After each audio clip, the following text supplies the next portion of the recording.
पुँजीगत बजेट खर्च नभएको यसपालि मात्र होइन, एक दशकदेखि यो समस्या झाँगिँदै गएको छ। काम नगर्ने कर्मचारीले दण्डित नगर्ने र खर्च गर्नै नसक्ने आयोजनामा पैसा छुट्याउने प्रवृत्तिले विकास निर्माणका लागि छुट्याइएको बजेट ढुकुटीमै थन्किन पुगेको हो।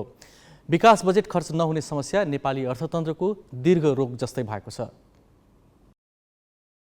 सरकारले विकास निर्माणमा खासै धेरै खर्च गर्ने गरी बजेट बनाउँदैन। यो वर्षको बजेटमा 100 रुपियाँ खर्च गर्दा 23 रुपियाँ मात्रै विकास आयोजनाका लागि छुट्याइएको थियो।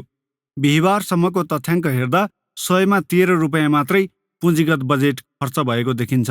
तलब भत्ता र बाँडेचुँडीमा असाध्यै धेरै खर्चने सरकारले विकासका लागि छुट्याएको रकम खर्च गर्न नसक्दा अर्थतन्त्रका सबै पाटोमा असर पर्छ। आर्थिक वर्ष सकिनै लाग्दा धेरैजसो विकास मन्त्रालयले बजेटको आधा पनि खर्च गर्न सकेका छैनन्।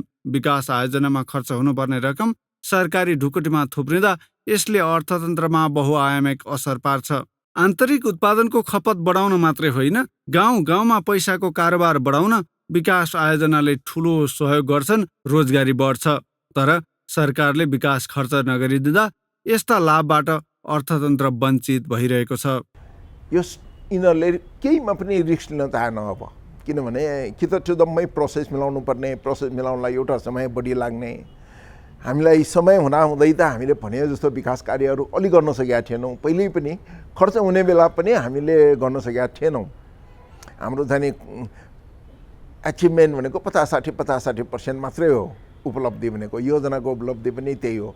त्यसले गर्दाखेरि हामीले चाहिँ रिस्क लिएनौँ। त्यो पनि रिस्क लिन सक्ने अथवा चाहिँ त्यही हिसाबको बनाउनलाई त यो ब्युरोक्रेसीलाई, गभर्मेन्टको जम्मै जिम्मेवार व्यक्तिहरूलाई चाहिँ त्यही अनुसारको चाहिँ सक्षम र चाहिँ उत्सुक, क्षमतावान मात्रै क्यापासिटी बनाउने एउटा, अर्को चाहिँ त्यो चाहिँ रिस्क लिन सक्ने खालको इन्भाइरोमेन्ट पनि तयार गर्ने। कानुनले बजेट खर्च गराउने मामिलामा अर्थ मन्त्रालयलाई विशिष्ट अधिकार दिएको छ। 2 वर्ष अघि कार्यान्वयनमा आएको आर्थिक कार्यविधि तथा वित्तीय उत्तरदायित्व ऐनले बजेट खर्च नगर्ने मन्त्रालयलाई बजेट रोक्का वा नियन्त्रण गर्ने, खर्च नभएको पैसा समर्पण गराउने, बजेट खर्चको अनुगमन गर्ने र रकमान्तर गर्ने अधिकार अर्थ मन्त्रालयलाई दिएको छ। विकास मन्त्रालयले खर्च नगर्दा सरकारकै कार्यक्षमतामा प्रश्न उठेको भनेर 2076मा संसदले अर्थ मन्त्रालयलाई असाधारण अधिकार दिने गरी कानुन बनाएको थियो। तर यसपछि पनि बजेट खर्च बढ्न सकेको छैन। तर अर्थका अधिकारीले विकास मन्त्रालयमाथि नै दोष थुपारेर आफूलाई पानीमाथिको ओभानो देखाउने प्रयास गरिरहेका छन्। प्रक्रियागत रूपमा अर्थ मन्त्रालयमै आएर बस्छ भन्ने कुरा चाहिँ होइन, यो चाहिँ होइन। र जहाँसम्म कुरा छ, अब त्यो आइसकेपछि अनावश्यक रूपमा यहाँ हासिल भयो अथवा यहाँ अड्कियो भने छ, त्यस्तो अड्केको अहिलेसम्म कुनै पनि छैन। तर एउटा गम्भीर विषय चाहिँ के हो भने हाम्रो जुन परियोजना आयोजनाहरूमा खर्च राखिएको हुन्छ, जस्तो यहाँलाई भन्ने हो भने अब राष्ट्रिय गौरवका आयोजनाहरू, राष्ट्रिय प्राथमिकताका रूपान्तरणकारी आयोजनाहरू छ, त्यहाँ चाहिँ यथेष्ट मात्रामा बजेट पनि पुर्याइएको हुन्छ, त्यहाँ बजेट विनियोजन गरेको पनि हुन्छ।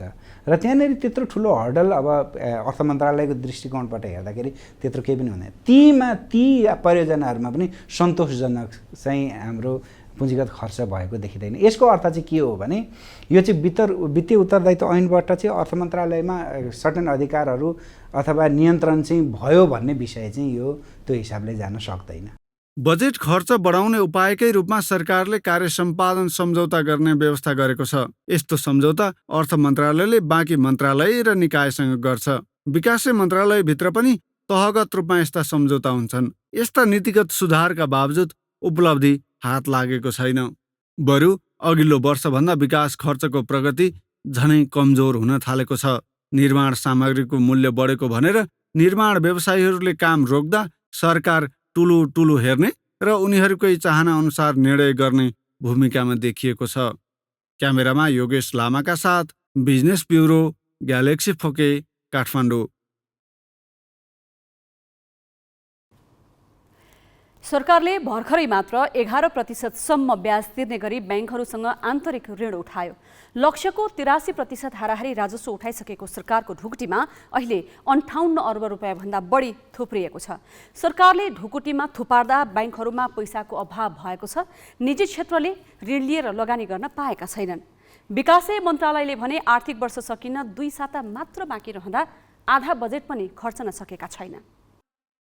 अरू विकासे मन्त्रालयको त के कुरा गर्नु, 10 अर्ब 74 करोड पुँजीगत बजेट छुट्याएको अर्थ मन्त्रालय स्वयंले अहिलेसम्म 75 करोड अर्थात् 7% भन्दा बढी खर्च गर्न सकेको छैन।